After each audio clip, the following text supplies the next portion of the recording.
Sir, एक और बात, किसी ने आपके लिए एक वुडन बॉक्स भेजा है जिस पर एक अजीब सा सिंबल भी बना है। आई थिंक ये बहुत कॉन्फिडेंशियल है, इसीलिए मैं खुद पर्सनली आपको ये देना चाहता हूँ।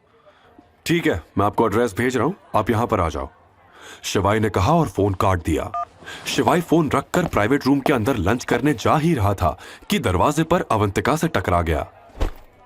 तुम कहां जा रही हो अवंतिका? शिवाई ने पूछा।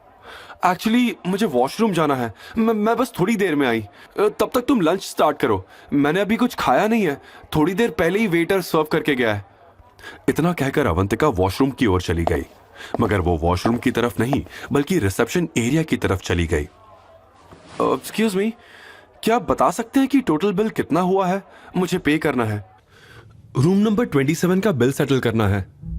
बजाय वॉशरूम के अवंतिका सीधे मैनेजर के पास रिसेप्शन में पहुंच गई। मैनेजर अवंतिका की बात सुनकर दंग रह गया। लेकिन मैडम, आपने तो खाना खाया ही नहीं, क्या आपको खाना पसंद नहीं आया या हमारी सर्विस में कोई कमी रह गई मैडम? मैनेजर की यह बात सुनकर अवंतिका बोली, ये रेस्टोरेंट और यहाँ की सर्विस सब कुछ बहुत अच्छी है, दरअसल बात कुछ और है, मुझे आपसे एक छोटा सा फेवर चाहिए था। जी मैडम, कहिए, मैं आपकी क्या हेल्प कर सकता हूँ? क्या आप मुझे रूम नंबर 27 के ऑर्डर का टोटल अमाउंट बता सकते हैं? अवंतिका के इतनी रिक्वेस्ट करने के बाद मैनेजर ने भी ज्यादा पूछताछ नहीं की और कंप्यूटर में ऑर्डर डिटेल्स देखने लगा।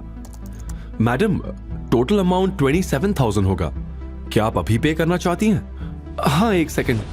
अवंतिका ने अपने पर्स से फोन निकाला। मैं अभी आपको 20,000 पे कर देती हूँ, फिर जब हमारा लंच खत्म हो तब आप मेरे दोस्त को केवल 7,000 का बिल दीजिएगा। क्या आप मेरे लिए इतना कर सकते हैं? Sure ma'am, it will be done as you said, don't worry, please go and enjoy your meal. Manager ने मुस्कुराते हुए अवंतिका से कहा। अवंतिका, तुम यहां?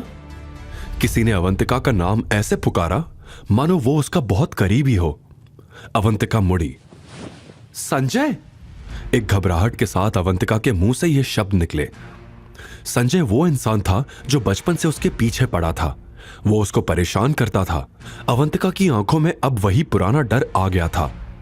अवंतिका ने उसे पूरी तरह अनदेखा करना बेहतर समझा और उसने तुरंत अपनी नजरें फेर ली और फोन से पेमेंट करने में बिजी हो गई। अवंतिका ने मैनेजर से कहा, प्लीज बिल देते समय यह कहना मत भूलिएगा कि आप हमारे लकी कस्टमर हैं और आपको 60% का डिस्काउंट मिला है। वो क्या है कि मैं अपने दोस्त का ज्यादा खर्चा नहीं करवाना चाहती। ये बोलकर अवंतिका वहां से जाने लगी। संजय केवल अवंतिका को ही घूर रहा था। जैसे ही वो जाने के लिए आगे बढ़ी तभी संजय ने उसका रास्ता रोक लिया। उससे ये लगा अवंतिका ने शायद उसे पहचाना नहीं। अवंतिका, मैं संजय। अवंतिका उसकी बदतमीजियों को कैसे भूल सकती थी? स्कूल, घर, हर जगह संजय का डर उसके साथ साए की तरह मंडराता रहता था। संजय वही इंसान था जिसने अवंतिका के साथ गलत हरकत करने की कोशिश की थी। भला उस इंसान को वो कैसे भूल सकती थी?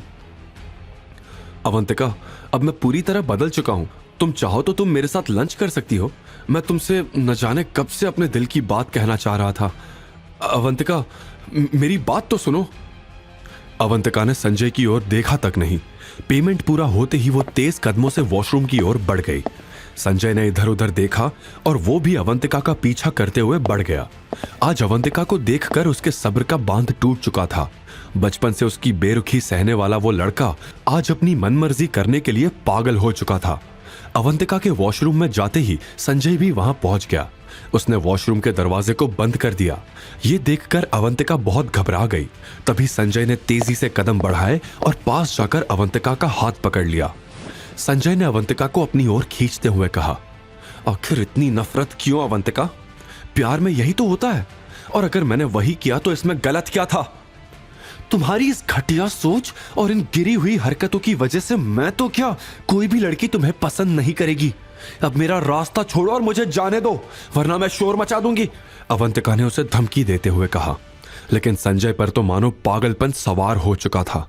उसने अवंतिका को दीवार से सटाते हुए कहा, अवंतिका, तुमसे दूरी बर्दाश्त नहीं होती। तुम जानती नहीं मैं ख्यालों में न जाने तुम्हारे साथ क्या क्या करता हूं। अब वक्त आ गया है ख्यालों से निकलकर अपने अरमानों को हकीकत में बदलने का। इतना कहते हुए संजय अवंतिका पर पागल वहशी की तरह टूट पड़ा। इससे पहले कि संजय अपने मंसूबों पर कामयाब हो पाता, धड़ाम की आवाज के साथ वॉशरूम का दरवाजा टूटकर खुल गया। संजय ने पीछे हटने की कोशिश की, लेकिन उसकी बदकिस्मती थी कि शिवाय अब उसके ठीक सामने था। अवंतिका का चेहरा चमक उठा और वो भागकर शिवाय के पीछे खड़ी हो गई। संजय ने एक नजर शिवाय को घूरा और हंसते हुए कहा, तो तू बचाएगा इसे? शिवाय ने कोई जवाब नहीं दिया। अगले ही पल बिजली की तेजी से उसने डस्टबिन उठाया और सीधा संजय की टांगों पर दे मारा। संजय के घुटने जमीन से टकराए और वो दर्द से कराह उठा, लेकिन खेल अभी शुरू ही हुआ था। शिवाय ने उसके कॉलर को पकड़कर घसीटा और इतनी जोर से मुक्का मारा कि संजय सीधा टेबल से टकराया और वॉश बेसिन के नीचे घुस गया। उसकी नाक से खून बहने लगा, लेकिन शिवाय यहीं नहीं रुका। तेरी यही सजा है दरिंदे। शिवाय की आंखों में अब भी गुस्सा था। आगे की कहानी जानने के लिए देखिए अगला एपिसोड सिर्फ पॉकेट एफएम के यूट्यूब चैनल पर। और शिवाय एक विनाशक के सारे एपिसोड्स को सुनने के लिए डिस्क्रिप्शन में दी लिंक से डाउनलोड करें पॉकेट एफएम ऐप।